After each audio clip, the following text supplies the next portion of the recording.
महाराष्ट्र और झारखंड, देश के दो राज्यों में चुनावी लड़ाई घनघोर हो चुकी है। मुद्दों की महाभारत है, लेकिन सबके बीच किसी एक मुद्दे पर सबसे ज्यादा घमासान दिख रहा है, तो वो है हिंदू एकता का मुद्दा। और किसी एक बयान की सबसे ज्यादा चर्चा हो रही है, तो वो है यूपी के सीएम योगी आदित्यनाथ का बयान कि बटेंगे तो कटेंगे। महाराष्ट्र और झारखंड दोनों राज्यों में विजय पताका फहराने के लिए बीजेपी हिंदू एकता के मिशन के साथ आगे बढ़ रही है और इस रथ की कमान इस बार सीएम योगी ने संभाल रखी। हरियाणा की जीत के बाद बीजेपी को भरोसा हो चला है कि बटेंगे तो कटेंगे ही अगले चुनावों में जीत का सूत्र वाक्य है। इसीलिए बार बार बोला जा रहा है, हर जगह बोला जा रहा है, और तो और विरोधी भी रात दिन इसी लाइन की काट जोट खोजने में जुटे हुए। आज हम आपको बताएंगे कि क्यों और कैसे बीजेपी इसी सूत्रवाक्य के आसपास अपनी चुनावी रणनीति बना रही है। तो विरोधियों ने इसका मुकाबला करने के लिए इसकी क्या काट खोजी है, ये सारी चीजें आपको बताऊंगा। लेकिन सबसे पहले आपको मैं कुछ तस्वीरें दिखाना चाहता हूं, जिससे साबित हो जाएगा कि मौजूदा दौर की सियासत और समाज दोनों में बटेंगे तो कटेंगे का नारा किस हद तक असर डाल रहा। तो जरा देखिए, ये तस्वीरें छठ के मौके की तस्वीरें हैं और ये बिहार के नालंदा की तस्वीर। बिहार के नालंदा में छठ के मौके पे ये व्रतियों को हालांकि ये जो तस्वीरें जिन्होंने पोस्ट की है सोशल मीडिया से मैंने उठाकर ये आपको मैं तस्वीरें दिखा रहा हूं, तो जिन लोगों ने इस वीडियो को, इस फोटोग्राफ को पोस्ट किया है, उनका दावा है कि छठ के मौके पे जो प्रसाद का थैला है उस पर भी यही नारा लिखा हुआ है, बटेंगे तो कटेंगे। हालांकि कई लोगों का दावा है कि इसके पीछे बजरंग दल के लोगों का हाथ है और वही इस तरह के नारे वहां ऐसे थैलों पर लिखवा कर बांटने का काम कर रहे हैं। लेकिन यह बताता है कि यह नारा उन राज्यों में भी गूंज रहा है जहां चुनाव नहीं है। जो चुनाव जहां है वहां अगर ये नारे अगर चल रहे होते तो एक बात, लेकिन जहां चुनाव नहीं है वहां भी ये नारे चल रहे हैं। और तो और देखिए, टी शर्ट पे इस तरह के टी शर्ट आ गए हैं मार्केट में, ऐसा दावा किया जा रहा है और उस पर भी यही नारे लिखे हुए हैं, छपे हुए हैं कि बटोगे तो कटोगे। आप सोचिए कि इस तरीके की पॉपुलरिटी और कितना पॉपुलर हो चुका है नारा, ये आपको इन दो तस्वीरों से आप समझ सकते हैं। लेकिन सवाल यह है कि इस पॉपुलर नारे का पोलिंग पर भी असर पड़ेगा क्या? और यही बड़ा सवाल सबके सामने, सीएम योगी के सामने भी और विपक्ष के सामने। सबसे पहले महाराष्ट्र का रुख करते हैं।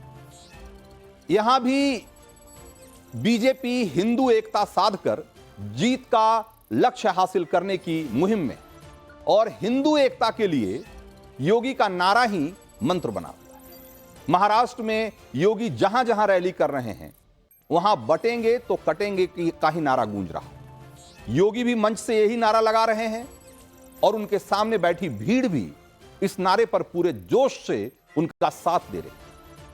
तो सवाल है कि महाराष्ट्र में योगी हिंदू एकता के मंत्र के साथ हिंदू वोट बैंक के भीतर समाज के किस वर्ग को लाने के लिए या जोड़ने के लिए नारा लगा रहे हैं? और इसका जवाब है कि दलित और पिछड़ा वर्ग। महाराष्ट्र चुनावों में भी जातीय राजनीति का चुनावी रिजल्ट पर बहुत सीधा सीधा असर दिखता है और वहां योगी हिंदू समुदाय की सभी जातियों यानी कि अगड़े, पिछड़े, दलितों और सबको जोड़कर हिंदू वोट बैंक गढ़ने की कोशिश कर रहे हैं। और जो विपक्ष हिंदू एकता से चिढ़ रहा है, योगी पर सांप्रदायिकता को बढ़ावा देने का आरोप लगा रहा है, उसकी पूरी पॉलिटिक्स हिंदू समुदाय के बंटवारे वाली पॉलिटिक्स है। और इसी पुरानी पॉलिटिक्स की जड़ें योगी के बटेंगे तो कटेंगे के नारे ने हिलाकर रखी।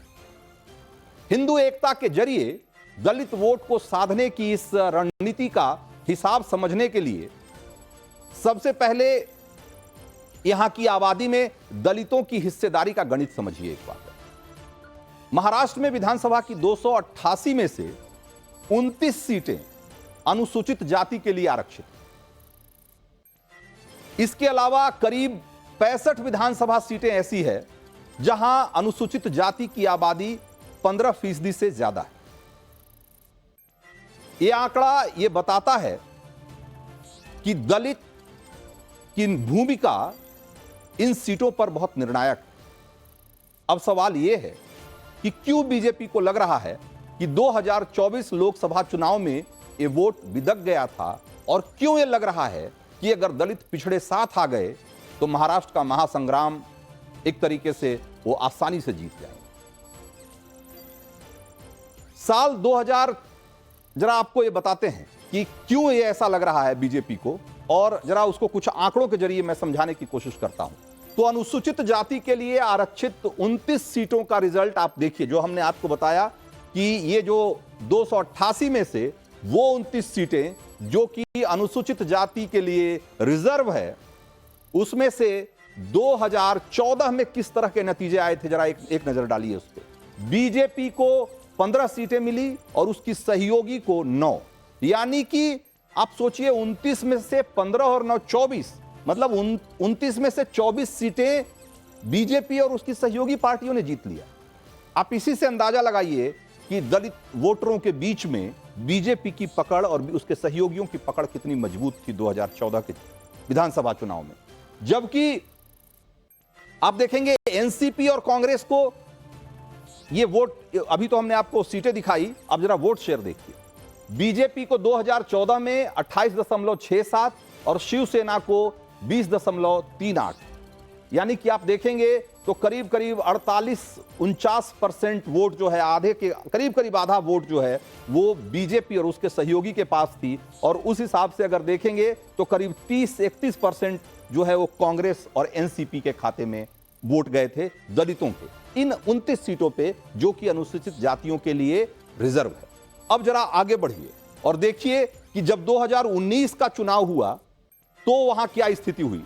2019 महाराष्ट्र विधानसभा चुनाव में जो 29 सीटें थी उनमें से क्या आंकड़ा रह गया, जरा देखिए। बीजेपी कहां तो 15 थी और यहां 9 सीटों पर सिमट गई, 15 से 9। और शिवसेना जो सहयोगी थी वो 5 सीटें, तो वहां 24 सीटें जीती 2014 में और यहां पे 14 सीट, 10 सीटों का नुकसान। ये बहुत बड़ा नुकसान है अगर आप देखते हैं। और कांग्रेस, इसकी भरपाई कहां हुई और इसकी जीत, और इसका फायदा किसको हुआ? कांग्रेस को 7 सीटें मिली, एनसीपी को 6, और जो बीजेपी के खाते से निकली हुई 2 सीटें निर्दलीय को भी मिली। तो 2014 और 19 आते आते इन दलित बहुल या यूं कहें कि अनुसूचित जाति के लिए रिजर्व इन 29 सीटों पे गणित किस हद तक बदल गया और वो बीजेपी के खिलाफ हो गया, तो वो जरा वोट का गणित हम आपको दिखा रहे हैं। अब इसको 2024 तक लेकर आइए। जो 2014 और 2019 के बीच एक जो बड़ा बदलाव आया वो ये आया कि अनुसूचित जाति के लिए आरक्षित सीटों में से 17 पर मतदाताओं ने पुरानी पार्टी पर ही भरोसा जताया, वहीं 12 सीटों पर मतदाताओं ने किसी दूसरी पार्टी के उम्मीदवार को जिताया।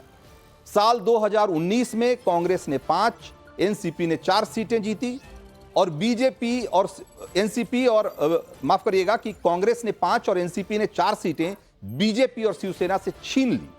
और इन सीटों पर बीजेपी और शिवसेना ने 2014 में जीत दर्ज की थी, वहीं बीजेपी की जीती हुई 2 सीटें निर्दलियों के खाते में चली गई।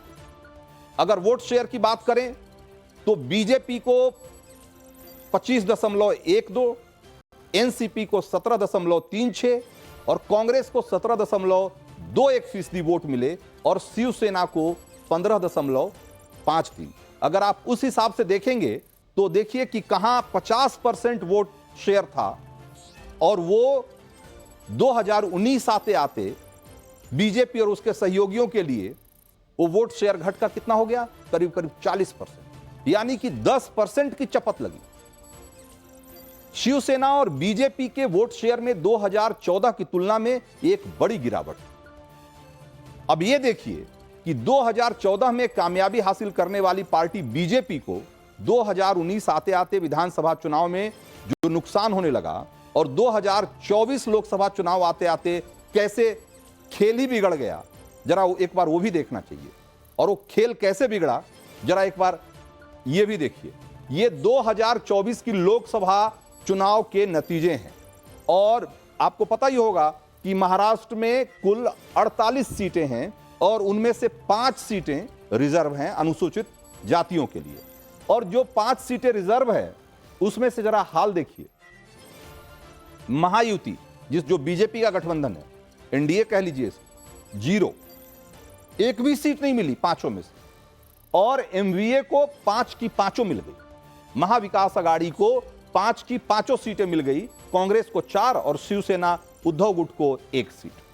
अब आप सोचिए कि जहां 2014 में इस पर 29 में से, अगर विधानसभा के हिसाब से देखें तो ये लोकसभा की सीटें हैं, लेकिन विधानसभा में जहां 29 में से 24 सीटें बीजेपी और उसके सहयोगियों ने जीती थी, 2024 आते आते 10 साल में वहां उनका खाता नील हो गया।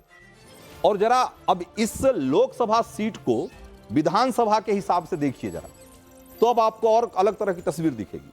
अगर विधानसभा वाइज आप देखेंगे तो ये करीब करीब 48 सीटें ठहरती है। जो 5 लोकसभा में करीब करीब जो अनुसूचित जाति के लिए रिजर्व 5 सीटें हैं, अगर उसमें विधानसभाओं की संख्या देखेंगे तो करीब 48 विधानसभा। और जो लीड का और ट्रेल का जो पूरा माफ करिएगा 29 लोकसभा विधानसभा सीटें ही हैं उसमें, और उसमें जो 29 विधानसभा सीटें हैं उसमें जरा खेल देखिए क्या हुआ। जो मैंने आपको 5 लोकसभा सीटों का जिक्र किया, उन 5 लोकसभा सीटों की विधानसभाओं में किसको फायदा और किसको नुकसान हुआ या किसको बढ़त मिली और कौन पिछड़ गए, जरा एक बार उसको देखिए। कांग्रेस 12, शिवसेना 6, शिवसेना उद्धव गुट 5, बीजेपी 4। आप सोचिए 29 में कहां तो 15, 2014 में 19 में 9, और ये जो 2024 के लोकसभा चुनाव हुए उसके हिसाब से विधानसभा की सीटों को अगर देखेंगे तो बीजेपी को सिर्फ 4 सीटें मिल रही हैं। आप इसी से अंदाजा लगाइए कि 15 से 4 तक का सफर। और शिवसेना की भी हालत भी कोई बहुत अच्छी नहीं है, शिवसेना भी लगातार नीचे जा रही है। और बाकी जो आप देख रहे हैं कि महाअघाड़ी के जो पार्टियां हैं उनको ज्यादा बेहतर स्थिति में वो आपको दिख रहे हैं। तो ये 2014 से 2024 आते आते किस तरीके से बदलाव हुआ है महाराष्ट्र के दलित वोटर्स के वोटिंग बिहेवियर में, वोटिंग पैटर्न में, वो इस बात का इशारा कर रहा है कि आखिर क्यों आज जो बीजेपी है वो बटेंगे तो कटेंगे का नारा बुलंद कर रही है, और क्यों हिंदू एकता से ही उसे महाराष्ट्र के चुनाव में आस है।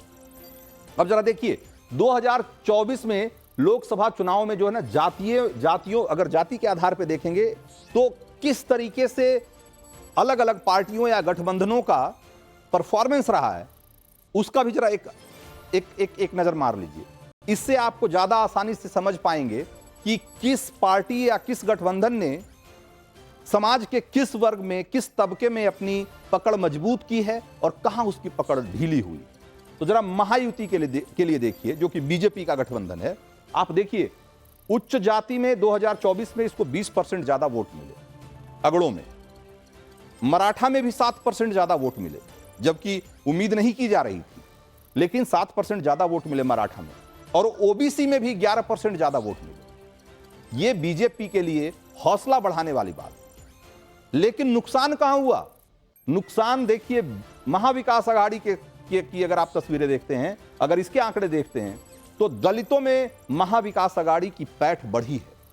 उनको 11% ज्यादा वोट मिले दलितों, और आदिवासियों के तो 20% ज्यादा वोट मिले, और मुसलमानों के 62%, जैसा कि उम्मीद थी।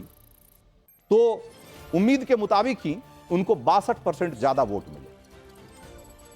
और ये जो नतीजा है, मतलब आप इसी से अंदाजा लगा लीजिए कि बीजेपी और जो दूसरी पार्टियां हैं, अगर वो अपने लोकसभा और विधानसभाओं में किस तरीके से उनका प्रदर्शन रहा है, उसको देखने के बाद उन्होंने अपनी रणनीति पर काम किया होगा। और आज जो बटेंगे तो कटेंगे वाला नारा देख रहे हैं, वो असल में इन्हीं आंकड़ों से निकला हुआ समीकरण नारों में तब्दील हो जाता है और बटेंगे तो कटेंगे जैसे नारों में बदल जाता है।